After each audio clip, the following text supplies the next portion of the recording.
Reading from Bhagavad Gita as it is, Chapter 3, Text 37.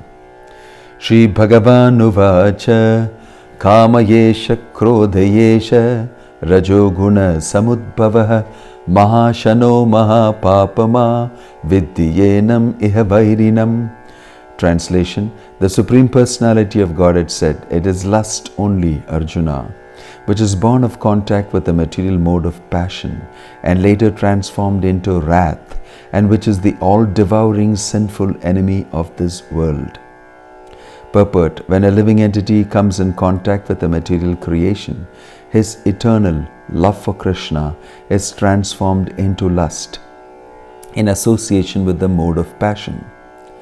Or, in other words, the sense of love of God becomes transformed into lust, as milk in contact with sour tamarind is transformed into yogurt. Then again, when lust is unsatisfied, it turns into wrath. Wrath is transformed into illusion, and illusion continues the material existence. Therefore, lust is the greatest enemy of the living entity, and it is lust only which induces the pure living entity to remain entangled in the material world. Wrath is a manifestation of the mode of ignorance. These modes exhibit themselves as wrath and other corollaries. If, therefore, the mode of passion, instead of being degraded into the mode of ignorance, is elevated to the mode of goodness by the prescribed method of living and acting, then one can be saved from the degradation of wrath by spiritual attachment. The Supreme Personality of Godhead expanded Himself into many for His ever-increasing spiritual bliss, and the living entities are parts and parcels of this spiritual bliss.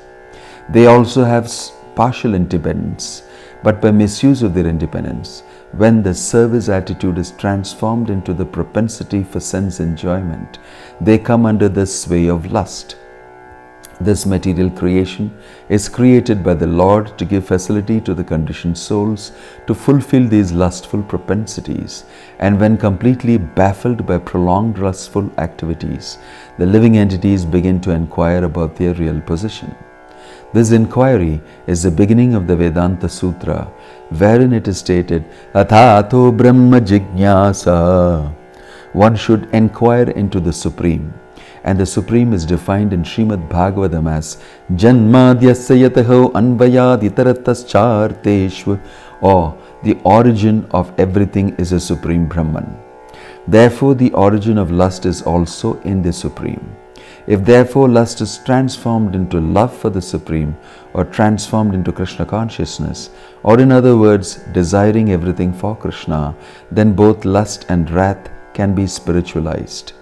Hanuman, the great servitor of Lord Rama, exhibited his wrath by burning the golden city of Ravana. But by doing so, he became the greatest devotee of the Lord. Here also, in Bhagavad Gita, the Lord induces Arjuna to engage his wrath upon his enemies for the satisfaction of the Lord. Therefore, lust and wrath, when they are employed in Krishna consciousness, become our friends instead of our enemies.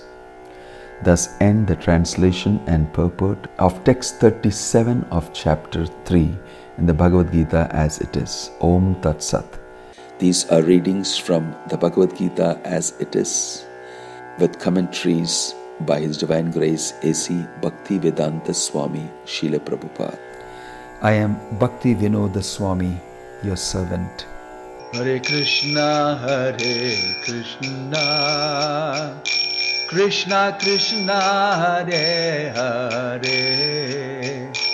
Hare Rama, Rama Rama, Hare Hare. Hare Krishna.